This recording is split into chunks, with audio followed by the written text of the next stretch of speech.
Out here on Indianapolis Boulevard, JED in America, and I like to come out here and tell you what's going on in the world before we start up the local radio show. But what's going on right now is there's a plane right there, big plane and big truck. There you go, Republic Services, thanks for beeping. And you too, thanks for beeping. There's a lot of beepers out today because we're just not used to it being so nice, you know what I'm saying? And it's that time of year. Man, I look at that Southwest Airlines. Hey, Will, how are you? People walking around. And there's another one. Big truck. Bringing me my stuff to tell you guys about. Let's talk about what's happening in the world. You know, you're gonna let me do this? Every time there's a big truck, I could do that sound, but there are some people sleeping within 100 yards, so there's gotta be an ordinance of some house. House and Senate lawmakers from both parties are set to meet with top intelligence officials today as President Donald Trump raises new suspicions about the federal investigation into his 2016 campaign. Trump is calling his newest attempt at discrediting special counsel Robert Mueller's investigation Spygate. In recent days, he has been zeroing in on and at times embellishing reports that a longtime U.S. government informant approached members of his campaign during the 2016 presidential election in a possible bid to glean intelligence on Russian efforts to sway the election. Trump tweeted Wednesday that the FBI had been caught in a major spy scandal. Spy scandal, spy scandal. We create, you know what? You just create enough confusion. Next thing you know, the whole investigation goes away. Who cares if Russia decided who helped us get the next president? That's really not a bad... Hey, big truck! You have to be, wherever you are on the political spectrum, you have to be able to appreciate mastery at work. And what you have now is not a failure to communicate. There is just incredible confusion laid everywhere, and after a while, are the American people going to go, whatever, dude, it's just we're tired of it? Maybe. Who cares what Russia did? Hey, Trump's latest broadsides set the stage for the unusual decision by the White House to arrange a briefing about classified documents for just 2 Republican House members, both Trump allies, as Trump and his supporters in Congress pressed for information on the outside informant. So Spygate, huh? Let's see. Spygate. So somehow this is going to be pushed back onto the Democrats. Somehow. Well, we'll get to that one in a second. I want to go to the NFL because a lot of talk about this yesterday. With its popularity threatened and critics stretching all the way to the White House, the NFL just wanted to get past the debate over taking a knee during the national anthem. Instead, the league seemed to muddle the divisive issue even more with a new policy that stirred up defenders of free speech, prompted a couple of owners to quickly backtrack, and raised all sorts of potential questions heading into the next season. After a tumultuous season, NFL owners wrapped up their spring meeting in Atlanta by announcing Wednesday that players would be required to stand for the national anthem if they're on the field before a game, but gave them the option of staying in the locker room if they wanted to carry on the Colin Kaepernick-inspired campaign against police brutality and social injustice. Commissioner Roger Goodell called it a compromise that respected the wishes of everyone, from those who consider the Star-Spangled Banners a sacred part of the American experience to those who believe the right to protest during the anthem is so in the best tradition of a free but imperfect society. When you try to please everyone, you don't please anyone. And that is what the NFL did there. It's going to happen again, and all it is unfettered greed. Unfettered greed. You ever get that feeling when you meet someone and you're just like going, this guy is just as greedy as it gets, and it turns your stomach? Probably not, because in the American culture right now, we accept unfettered greed. It hasn't always been like that, and if you go to church on Sunday, they talk about, hey, what are you doing beeping? You realize people are sleeping? People are beeping and people are sleeping? People are creeping. Hey, what's up? Big truck going slow with hazard lights on. You okay? Why are you going so slow, huh? Another big truck. So, you know what I mean? It's a cultural thing. It's, you go to church on Sunday and meek shall inherit the earth. The meek shall inherit the earth. Humility is good, and you should always try to help your fellow man. And then you come out on Monday morning and it's like, I just want money. And it's okay. And I love all the people who just want money. Money, money, money, money, money!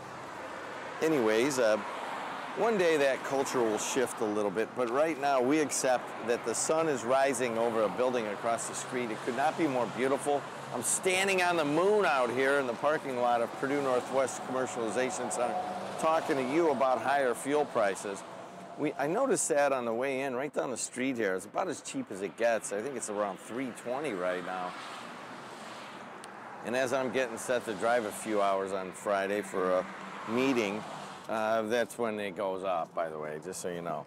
Hey, want to make God laugh? Tell him your plans. As the summer travel season kicks off, passengers could end up paying more on flight because airlines are paying more for fuel.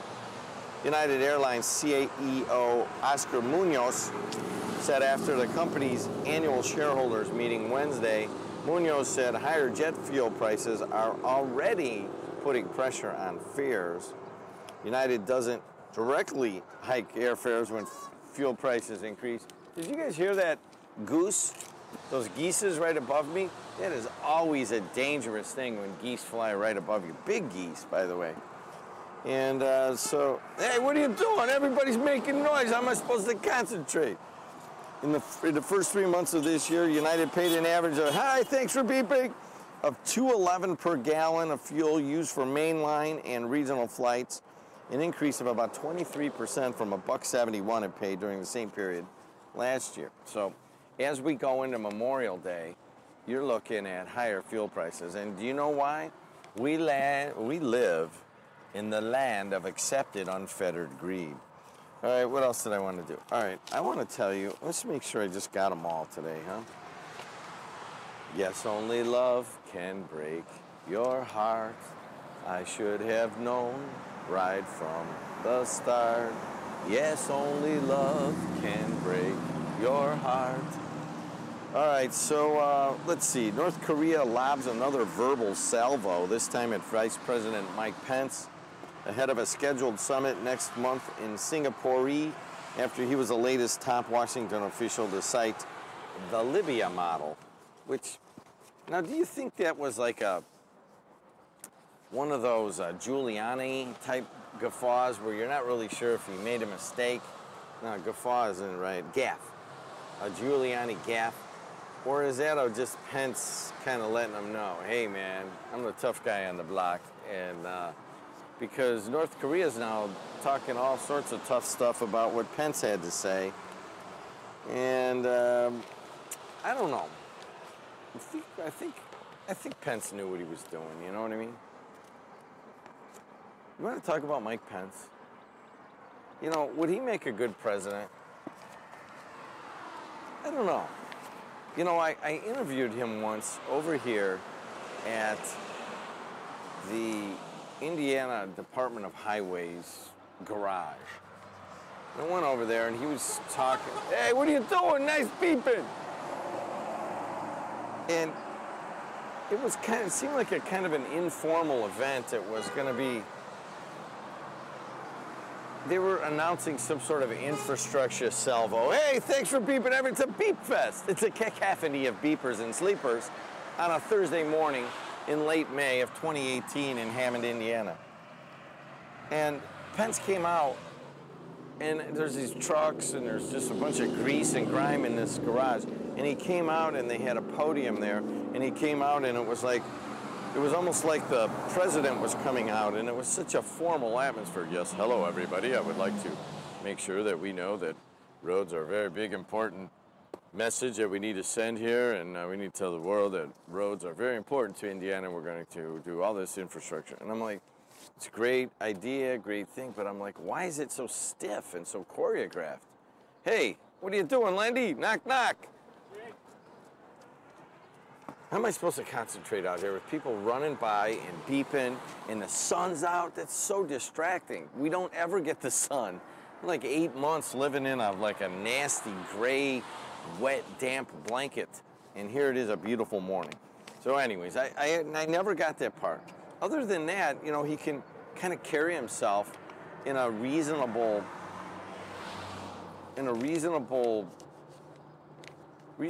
gentlemanly way.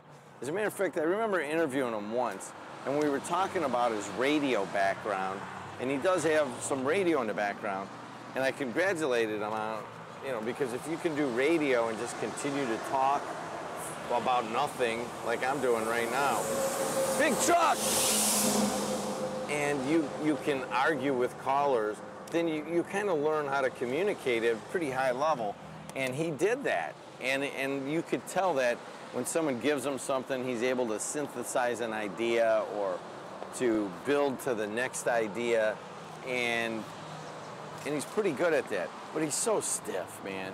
It's just, you know what? In high school, I would have made fun of him. Like, hey, man, mess up your hair. Come on, come on, come on. But anyways, let's see what else we got. The NFL, we talked about that. Milwaukee's police chief apologized to Bucks player Sterling Brown for a January arrest that started with a parking violation and escalated to include the use of a stun gun. The police chief and the mayor have apologized to the rookie Sterling Brown of the Milwaukee Bucks. Evidently, he parked across 2 handicap spots, and then it escalated from there. And next thing you know, old Sterling's a stun gun survivor. And what else do we have? Oh, Tommy Chong of Cheech and Chong fame says he's never doubted he'd live to see the day when marijuana would be legal in one form or another in 30 states across the country. Indiana is not one of them, and believe me, I'm aware of that, but it is, anyways, Tommy Chong. Now, I did interview Tommy Chong, and we asked him what his favorite bit was, because everybody knows, hey, what's going on? Nice chopper. Even on a day like today, you even get a chopper. His favorite bit is Dave's Not Here. Hey, can you guys, does that have cuss words in it? Does Dave's Not Here have cuss words in it? I don't know. Can you guys listen to it? I'd love to hear a little bit of that in the break when we're not on Facebook. By the way, my name's Jim Delo. We are on AM 1230, WJOB and 104.7 FM. We're also live on the TuneIn app, and we're also live on Facebook, Twitter, and YouTube. That's going to change a little bit after the Memorial Day holiday, a couple weeks after it, but right now that's where we're at. And there's another big truck going by. How are you guys? That ought to do it, huh? Alex Ovechkin. Can you believe it? The Caps were down 3-2 to the Tampa Bay Lightning, and they pulled it out. I was watching that Game 6 on the couch, and Tampa Bay was all over the net in the first period. They just couldn't put it in, and it was kind of like a bad sign and for Tampa Bay. So Caps against Vegas, that actually will be watchable. What may not be watchable as much is if Houston and Boston wind up in the finals. Ryan Walsh, the sports director here, saying that the NBA wants, of course, Golden State and the Cavaliers. I don't know if that's the case. You know, Houston's a big metropolitan area, so is Boston. But of course, you may not have LeBron James, who looked tired last night. Wouldn't you be tired if you were carrying a whole team on your back most of the season? Kevin Love does a pretty good job, but, you know, after that, it kind of beats the Sam Hill out of me. All right, I'm going to go inside, but maybe let's take 1 or 2 quick phone calls on JED in America. And let's talk to Bob on line 599. Bob, how are you, man? Well, I'm feeling better than the guy I saw this morning, Jim. I don't know who in Hammond you would call or what you would do, but there is a homeless guy sleeping right at the intersection of 175th and Calumet this morning. All right, so it looks like Chicago. Okay, so 175th and Calumet, that's like fireworks over there, right? Yeah, right on the corner. Welcome to Hammond. What do you mean it looks like Chicago? Well, you see that all the time in Chicago. The shopping carts, the guys pushing their shopping carts and kind of camping out wherever, underneath the bridges. You see that all the time in Chicago. That's nothing unusual. But it's pretty weird when you come down Calumet Avenue and you come over the bridge and there's a homeless guy sleeping on the corner. Kind of speaks for itself, you know what I mean? I don't know what his story is, but that's not good. So I don't know whether, he doesn't need to be arrested, but I think somebody needs to check on the individual and make sure that he's still with us even. All right, Bob. Thanks a lot, buddy. I appreciate Take it. care. Talk to you. Homeless guy, 175th and Calumet, sleeping on the corner. That's me in the corner.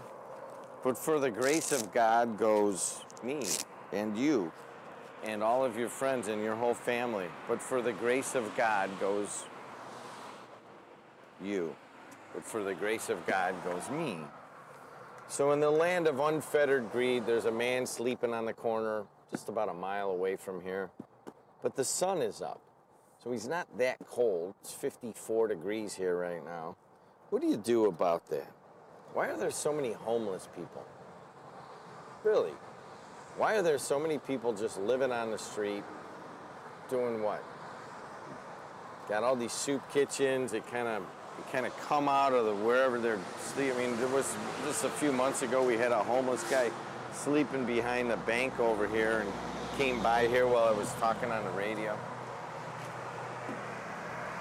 I just don't know. I mean, the thing that comes to mind right now is People's Park in Berkeley, California. They're getting rid of it. Homeless people can't go there anymore and sleep, and they're going to build some condos. It's really kind of prime land.